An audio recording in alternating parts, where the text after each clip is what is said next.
And how did you reunite with Uncle Mike? Uncle Mike. I mentioned the fact that I went to look for him, he couldn't find him, and then naturally I left mailing address once I came to America. I told my friends in Hungary where I am. And at the end of 1947 I got a letter that he is back in Miklos, in my hometown. Needless to say, I was overjoyed, but I didn't have the depth of his tragedies. He returned both physically and mentally a wreck.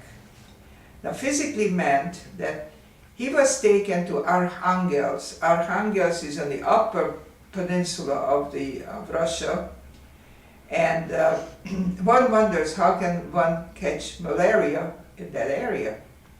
But what happened, excuse me, they were working in swamps, cutting down trees because it was a paper mill. And in the swamps during the summer was infested with mosquitoes. He was bit, he contracted malaria, had no medication whatsoever. Malaria is a very treacherous illness of chills and fever alternating, and it's a very terrible thing. So he came back with that illness, and then emotionally, all of a sudden everything hit him. He knew very little about the sequence of events with us. So all of a sudden he was finding all that out. So here, you know, there were righteous people who really did most dangerous work. And we had a lady who, in about 1938 or so, she was a divorcee, young divorcee with a 3-4-year-old little boy, and my parents took her in, child and all, and she worked for us in the business and at home. She was a Catholic lady, and matter of fact, when we were in the ghetto, she was bringing us food and so forth.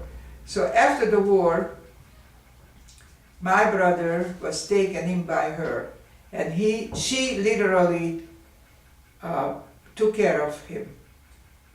Not only feeding, clothing, watching over him, taking care of him when he was sick and so forth. So that took all the way till 1960.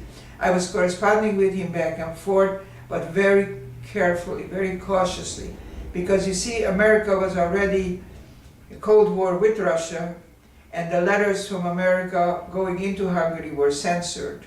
So therefore, you had to be very careful what you wrote. So I put down that, for instance, why don't you come and visit Uncle Fred? So he knew that Uncle Fred lived in Chicago.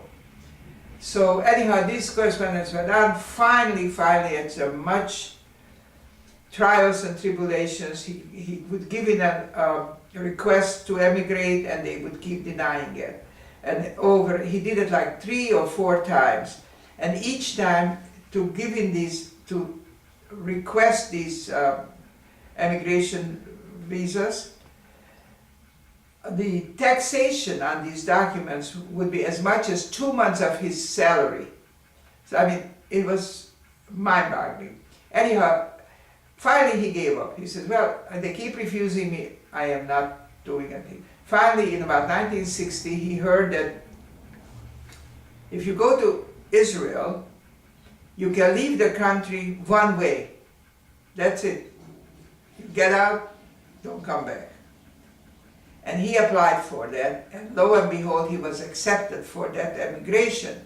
So now he was advised by good friends to get on the train, leave Hungary, and when the train gets to Rome, stop there, and they will wait for him at the train station.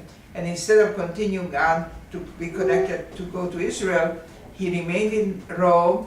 Again, the Jewish agencies were supporting him, as well as I was sending him stuff.